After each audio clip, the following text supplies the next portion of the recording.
Frumoasele îmbrăcate de Cătălin Botezat au dominat podiumul în deschiderea celei de-a doua serii a Fashion TV Summer Festival.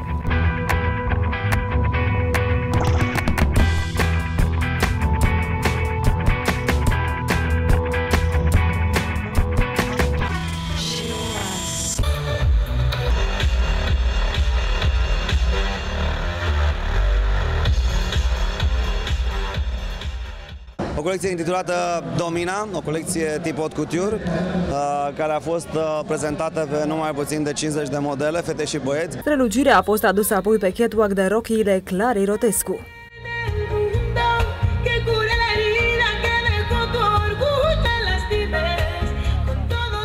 Romantismul feminin a primit o notă de eleganță prin creațiile unicat realizate de Marcela Cuzic.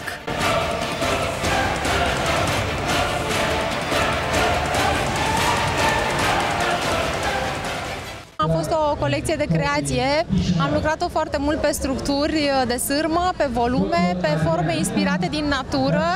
Am mers pe ideea de zbor.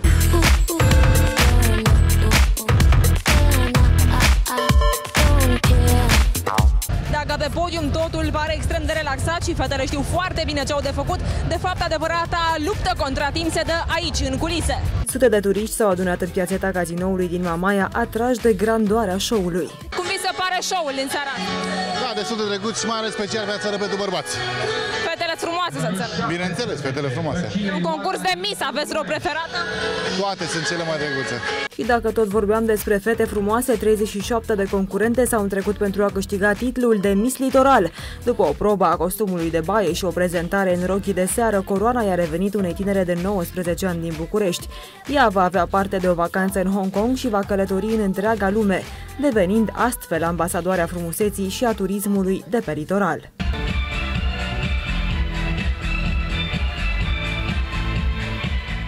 Sunt foarte emoționată și mă bucur foarte mult. Înseamnă foarte mult pentru mine. Dacă vineri seara l-am văzut pe podium într-un costum de pilot de vânătoare, noaptea trecută primarul Radu Mazăre a preferat să fie doar spectator. Ne-a mărturisit însă că după Fashion TV Summer Festival s-ar putea contura proiecte de investiții extrem de importante pentru Constanța. E foarte bine, e la superlativ. Eu însă sunt ocupat cu Michel, cu proprietarul, care discut fel de lucruri interesante pentru Constanța, despre cazinouri, despre investiții. La nivelul ăsta la care pui mâna pe telefon, la nivelul lui, în toată lumea, ne primim peste tot. Discutam de cazinouri și de investiții, a pus mâna pe telefon, stai să vorbesc cu tare, uite, cu primarul, să vorbesc cu... Așa se fac lucrurile în lumea asta. Fashion TV Summer Festival va continua și săptămâna viitoare cu 2 zile dedicate creațiilor pentru copii, iar în cea de-a 3-a săptămână podiumul va aparține designerilor străini. Acest eveniment, organizat în parteneriat de Primăria Constanța, câteva cluburi din stațiunea Mamaia și de Fashion TV, este transmis în direct de Neptun TV.